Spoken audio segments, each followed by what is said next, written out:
We talked a lot about the pandemic and all that it has brought. I'd like to take just a few moments here at the outset before I ask for full consideration and to share with colleagues very briefly what we have faced in the state of Alaska with regards to our state's economy. We've probably taken a greater hit than any state in the country. We saw a 32% drop in revenue last year, 10% higher than any other state in the nation. We're starting to see a light at the end of the tunnel, and that's good, but we are also facing the prospect of another devastating tourist season. Back home right now, people are not talking about the season for 2021 coming up. The motto is get through to 22. That's an awful way to be approaching our situation, and so they have asked for help. They realize that anything that we can do to try to salvage even a few weeks of tourist season is going to be important to us. So Senator Sullivan and I have been working on behalf of hundreds of small businesses that rely on this essential income that just so that they can scrape by for another year. A lot of people don't think about cruise ships as being an essential activity during a pandemic, but let me tell you, in our state, where so much of our economy is just based on tourism, it's an imperative.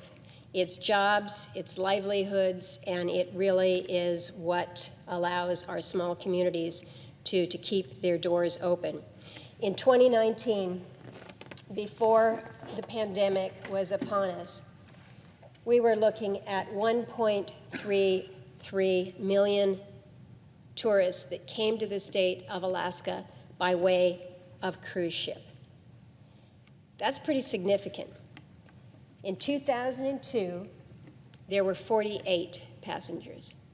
That's 48 passengers, that's not 48,000. So in other words, you had an economy that was looking pretty strong and pretty good, and it absolutely went into a free fall. Normally, the tourism industry generates more than $214 million in state and municipal revenue, more than $1.4 billion in payroll, $2.2 billion in visitors spending, and the prospect was doing nothing but going up until we were hit in 2020. The vastly diminished cruise season contributed to statewide unemployment rising from 6.2% to 11%. Southeast Alaska, greater unemployment, which increased from 4.7 to 11.3, 17% of all jobs in the region impacted. So this kind of unemployment, this kind of stress is an extraordinary challenge. So Alaskans are trying to figure out, is there a way to salvage there? And there's two points here. We're ready to welcome visitors back in the state. We are leading the country in vaccination rates. Half of all Alaskans have had their first dose. 43% are fully vaccinated. But we've got two issues that we're facing here. First is the Centers for Disease Control that have their no-sale order for the cruise industry in place. We actually got some very encouraging news just last evening. CDC has acknowledged these changing circumstances with regards to vaccination. They've updated their guidance for how to safely resume cruising, so that's good. That's a positive. But we've got a second issue, and that second issue is that Canada has a ban on allowing passenger vessels to depart from or transit through their waters. We're dealing with a law that is controlling so much of this, because in the U.S. we only allow domestically built, owned, and crewed vessels to operate on solely domestic trips. This is the Passenger Vessel Services Act, the PVSA. So we've got a situation that without a stop in Canada, a cruise to Alaska is a domestic ship. Canada has effectively been available to cruise companies that offer voyages to Alaska, not built in the United States, not crewed by U.S. citizens, not permitted to sail in Alaska without making a stop in a foreign country, because otherwise this violates PVSA.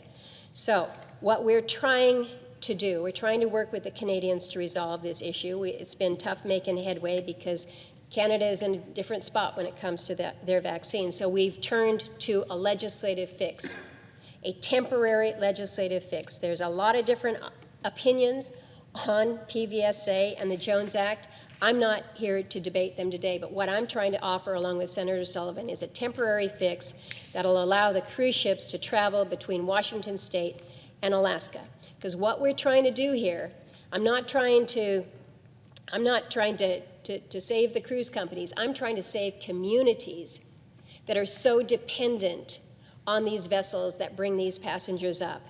For them, it's critical. If we can't get some level of relief, if we can't get folks north, they've been on hold now since last year. So 14 months until we get into 2022, on top of what we've already seen, these businesses won't be there.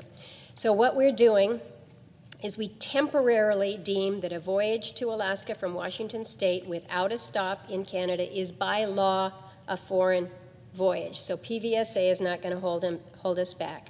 I have worked with Senator Cantwell. I have worked with Senator Blumenthal to address some of the issues that they have raised, and I thank them both for their efforts to work with me. We've incorporated in this amendment 3 simple requirements, 2 of which the industry already adheres to: requiring defibrillators on ships, making sure that the Passenger Bill of Rights is publicly available, and we ask the Secretary to consider a rulemaking on how to safely return human remains in the tragic event that someone passes away on a cruise. So these are simple, common sense changes that ensure cruising is safe for passengers and for crew. So I would ask, along with Senator Sullivan and Congressman Young, I would ask the Senate to consider and pass the Alaska Tourism Restoration Act so that cruises can gain some semblance of opportunity in Alaska as they have for so long. So again, Madam President, I will restate my motion here, asking unanimous consent that Murkowski Amendment number 593 be called up and agreed to.